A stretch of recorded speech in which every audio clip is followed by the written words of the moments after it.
आज हम कक्षा 8 सहायक वाचन से 7वीं झलक पढ़ेंगे। स्वदेश में गांधी जी, मतलब अपने देश में गांधी जी। तो चलो शुरू करें। गांधी जी ने स्वदेश लौटते ही कोलकाता कांग्रेस में भाग लेने का निश्चय किया। यानी जब गांधी जी अपने देश वापस लौट रहे थे ना, तो उन्होंने ठान लिया कि मैं कोलकाता पहुंचकर कांग्रेस पार्टी ज्वाइन करूंगा। वे उसी गाड़ी से रवाना हुए जिसमें सरफिरोज शाह मेहता और दीन शाह बादशाह यानी कांग्रेस अध्यक्ष यात्रा कर रहे थे। गांधी जी चाहते थे कि कांग्रेस दक्षिण अफ्रीका के भारतीयों की दुर्दशा पर कोई प्रस्ताव पास करे। बच्चों, गांधी जी उसी गाड़ी से सफ़र कर रहे थे कोलकाता के लिए जिस गाड़ी में सरफिरोज शाह मेहता और दीन शाह बादशाह जो कि कांग्रेस अध्यक्ष थे वो भी सफ़र कर रहे थे। और गांधी जी चाहते थे कि जो कांग्रेस है वो दक्षिण अफ्रीका में रहने वाले जो भारतीय हैं, जो उनका शोषण किया जा रहा है, उनके साथ जो अत्याचार किए जा रहे हैं, जो उनकी बुरी दशाएँ हैं, बुरे हालात हैं, उस पर कोई प्रस्ताव पास करे, उनके लिए कोई बात रखे, गांधी जी चाहते थे। कोलकाता पहुंचने पर वे लोकमान्य तिलक के साथ ठहराए गए। जब गांधी जी कोलकाता पहुंचे ना, तो उनको लोकमान्य तिलक के साथ रुकवाया गया। गांधी जी नेता बनकर रहना नहीं चाहते थे। वे कार्यकर्ता के रूप में यानी कर्मचारी के रूप में कांग्रेस में भाग लेना चाहते थे। इसलिए उन्होंने स्वागत समिति के अधिकारियों से क्लर्की का, मतलब कि क्लर्की वो होता है बच्चों जो हिसाब किताब रखता है या पत्राचार करता है या लिपिक का काम करता है, उसे क्लर्की कहते हैं। तो गांधी जी ने क्लर्की का काम ले लिया। जो स्वागत समिति के जो ऑफिसर थे ना, उन लोगों से उन्होंने गांधी जी ने क्लर्की का काम ले लिया और दत्तचित्त हो निर्दिष्ट कार्य करने लगे। यानी कि किसी भी काम को वो, जो भी उनको काम दिया जाता उस काम को वो खूब मन लगाकर करने लगे। उन्होंने स्वयं सेवकों से झाड़ू लगाने और पखाना साफ करने को कहा। गांधी जी ने जो स्वयं सेवक थे ना, जो अपनी इच्छा से काम करते हैं बिना कोई चार्ज लिए, उनको स्वयं सेवक कहा जाता है। तो गांधी जी ने स्वयं सेवकों से झाड़ू लगाने के लिए कहा और शौचालय साफ करने को कहा।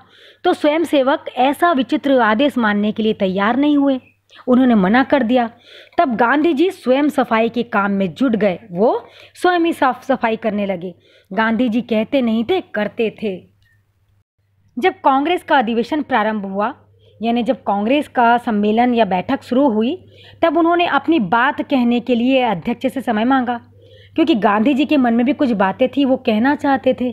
तो इसके लिए उन्होंने अध्यक्ष से समय मांगा। तो अध्यक्ष ने केवल 5 मिनट दिए। इतने कम समय में वे अफ्रीका के भारतीयों की समस्या पर पर्याप्त प्रकाश न डाल सके। बच्चे, जब सम्मेलन होता है ना या बैठक होती है तो उसमें बहुत से लोग आते हैं। तो जो सम्मेलन हो रहा था कांग्रेस का, उस सम्मेलन में गांधी जी भारतीयों की समस्या को बताना चाहते थे, पर उनको समय नहीं मिला, बहुत कम समय मिला। तो वो भारतीयों की समस्या के बारे में ढंग से बता नहीं सके। तो उन्हें बड़ा दुख हुआ, उन्हें बड़ी निराशा हुई। कांग्रेस को उन्होंने एक निष्प्राण संस्था के रूप में देखा, यानी कि एक मृत संस्था के रूप में, एक महत्वहीन संस्था के रूप में देखा। उसमें अंग्रेजों और अंग्रेजियत का प्रभुत्व उन्हें अखरा। यानी गांधी जी को अंग्रेजों की अंग्रेजी तहजीब और उनकी महानता बहुत खली, बहुत अखरा उन्हें। उन दिनों कांग्रेस का अधिवेशन प्रतिवर्ष 3 दिनों तक होता था। शेष 362 दिन वह सोई रहती थी। उस समय क्या होता था कि जो कांग्रेस का सम्मेलन होता था ना, वो हर वर्ष 3 दिनों तक होता था और उसी समय कांग्रेस काम करती थी।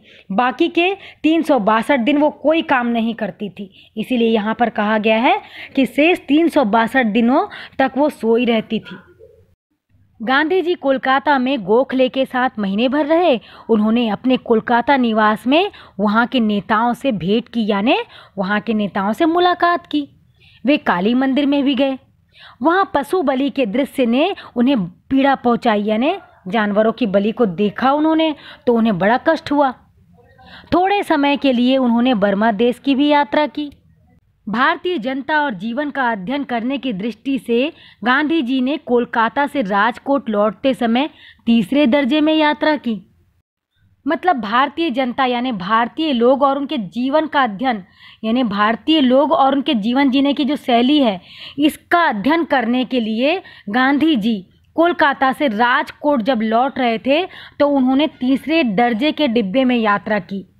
वे वाराणसी, बनारस, आगरा, जयपुर और पालनपुर में एक एक दिन धर्मशालाओं में ठहरे, यानी धर्मशालाओं में वो एक एक दिन रुके। बनारस में वे एक पंडे के यहाँ ठहरकर धार्मिक जनता की मनोदशा का अध्ययन करते रहे। मतलब गांधी जी बनारस में एक पंडे के यहाँ रुके। पंडा वो होता है बच्चों जो तीर्थ यात्रियों को दर्शन भी कराता है मंदिरों के और पूजा पाठ भी कराता है, एक ब्राह्मण होता है वो। तो पंडे के यहाँ वो रुके और धार्मिक जनता की मनोदशा यानी मन की प्रवृत्ति का अध्ययन करते रहे। राजकोट में वे कुछ महीने वकालत करने के पश्चात यानी कुछ महीने वकालत करने के बाद पुनः यानी फिर से मुंबई गए और वहाँ वकालत करने लगे। वहाँ भी वे बीमारों की चिकित्सा अपने ढंग से करते रहे। उन्हें प्राकृतिक चिकित्सा पद्धति पर विश्वास था। अफ्रीका में उन्होंने कई बीमारों को अच्छा किया था।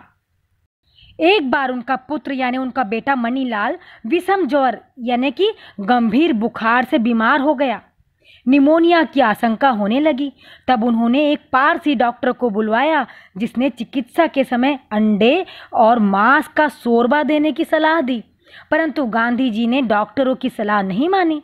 उन्होंने अपनी ही चिकित्सा से अर्थात जल चिकित्सा से मणिलाल को स्वस्थ कर दिया यानी ठीक कर दिया। चिकित्सा काल में वे परमात्मा से प्रार्थना भी किया करते थे, यानी जब वो अपने बेटे का इलाज कर रहे थे तो वो भगवान से प्रार्थना भी किया करते थे। जब मणिलाल स्वस्थ हो गया तो उन्होंने उस कुंद मकान को छोड़कर खुला हवादार मकान लिया और उसमें रहने लगे।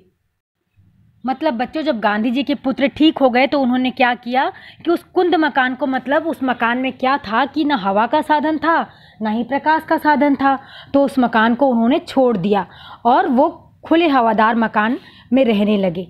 मुंबई में उनकी वकालत जम ही रही थी कि दक्षिण अफ्रीका के मित्रों ने उन्हें पुनः अफ्रीका आने के लिए ताड़ दिया। देखो गांधी जी की वकालत अब मुंबई में जम ही रही थी कि दक्षिण अफ्रीका में जो उनके मित्र रहते हैं वो गांधी जी को संदेश भेजते हैं कि आप गांधी जी फिर से दक्षिण अफ्रीका वापस आ जाइए। वे जानते थे यानी गांधी जी जानते थे कि उनके गए बिना उनके द्वारा चलाया गया आंदोलन आगे नहीं बढ़ पाएगा और भारतीय दयनीय दशा में ही जिंदगी बिताते रहेंगे। दिसंबर 1902 में उन्होंने तीसरी बार नैनीताल की ओर प्रस्थान किया, यानी दिसंबर 1902 में गांधी जी ने तीसरी बार नैनीताल की ओर रवानगी की। तो बच्चों ये 7वीं झलक यहाँ पर समाप्त होता है। अब हम चलते हैं अभ्यास प्रश्नों की ओर। पहला प्रश्न है, यह कैसे सिद्ध करोगे कि गांधी जी में सेवा भावना प्रबल थी? गांधी जी में सेवा भावना प्रबल थी, इसका प्रमाण बोअर युद्ध में सभी को मिल चुका था। युद्ध समाप्ति के बाद उन्होंने रोगियों की प्राकृतिक चिकित्सा करनी प्रारंभ कर दी। एक मरणासन लड़की की गांधी जी ने चिकित्सा की और वो लड़की पूरी तरह स्वस्थ हो गई। इतना ही नहीं, गांधी जी नेता बनना नहीं चाहते थे। गांधी जी कार्यकर्ता के रूप में कांग्रेस में भाग लेना चाहते थे और लोगों की सेवा करना चाहते थे और उन्होंने क्लर्की का काम ले लिया। और जब उन्होंने स्वयं सेवकों को झाड़ू लगाने को कहा और पखाना साफ करने को कहा तो उन्होंने मना कर दिया। तब गांधी जी साफ सफाई के काम करने के लिए खुद ही जुट गए।